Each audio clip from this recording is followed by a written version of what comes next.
I also think that it was probably an idea that was more relevant during the mid to late stages, say, of the development of the Industrial Revolution, because to work in a factory meant something very different than to work as a peasant. First of all, if you were working in a factory, you became bound by time in a way that human beings had never been bound by time. You know, we time everything. Seconds mean something to modern people.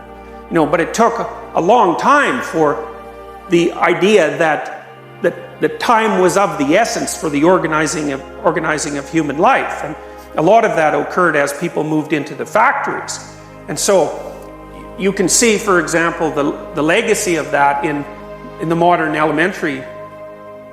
pre-university school systems, because the school systems that most of you attended, with their rows of desks and their buzzers and their bells and their recesses, are basically factory structures that emerged from the Industrial Revolution that were characteristic of the way that working people who worked in factories organized their lives. So the bells that go off between periods and to announce that it's noon and to tell you that school's out, those are factory bells.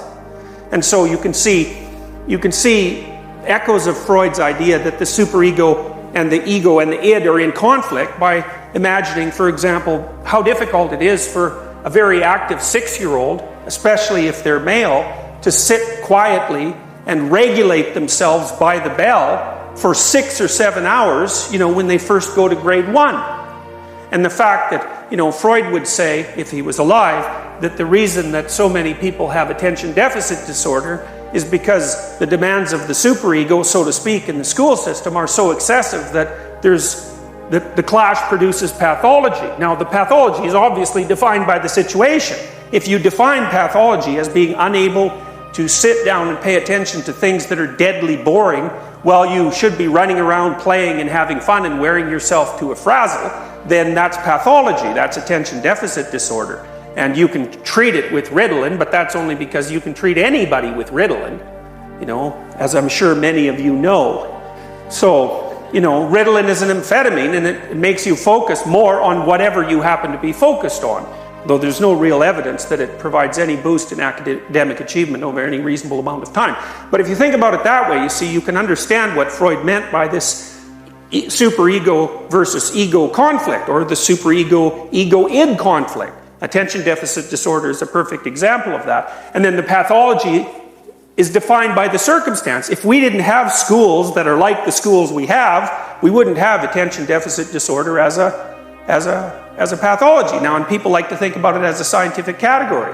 You know, it's a disease, and a disease is like an objective entity. It's like, well, no, it's not a disease, and it's not an objective entity. It's a sociocultural construction.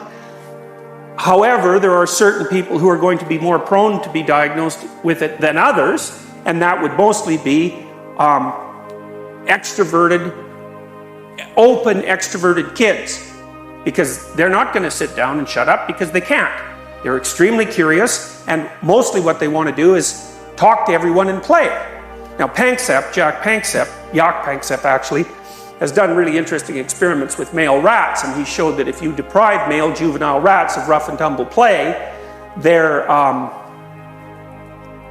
prefrontal cortex doesn't mature, which is also a real hats off to Piaget's theory of play as critical for higher levels of development, and that you can also inhibit their tendency to play using Ritalin.